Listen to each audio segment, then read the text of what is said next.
It's Monday, April something. Just another quick update on this thing. Where we are is the pin block is finished and glued in. Tomorrow I'll be taking this apart and putting some dowels in there and finishing that up. The soundboard's been repaired and varnished.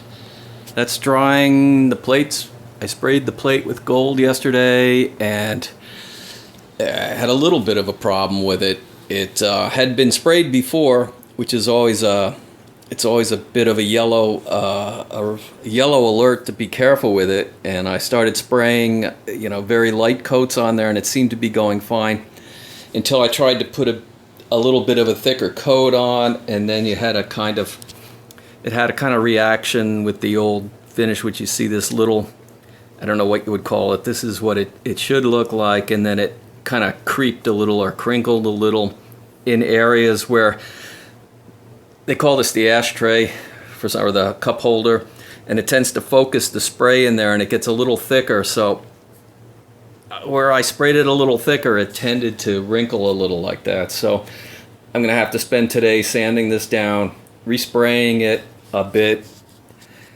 and it'll be fine. I just have to put very thin coats on, which means it takes a lot longer, and it's a little bit of a pain because it's not exactly warm out, and when you leave the fan on all this time, it still smells a little bit in here. So it's a little bit of a pain, like I said, but this will be fine. I think one more day of spraying gold on here, and then we'll be ready to,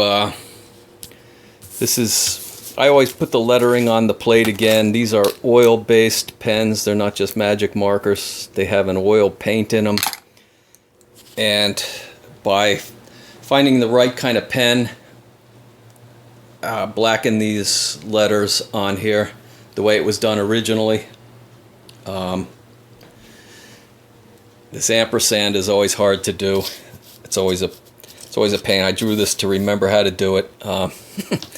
So yeah, and here's how I put the serial number on, and this is an L, so I got to find an L in here somewhere to put on there, and then the serial number goes in that cup holder, which wasn't there before, but we'll put that in, and the scale gets written on there too. What size, what gauge wires go where.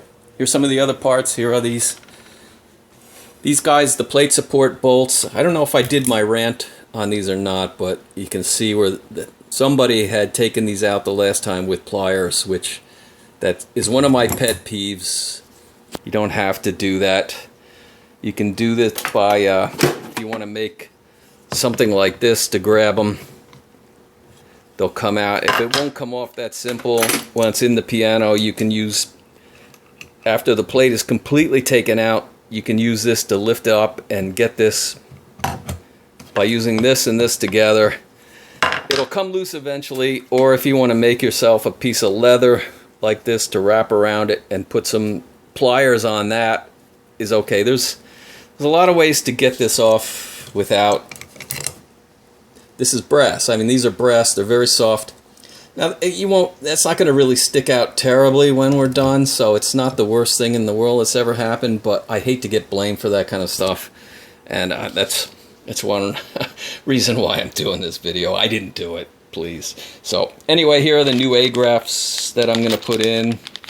Here are the duplex scale bars. Luckily, my friends at the plating company in Connecticut were still there.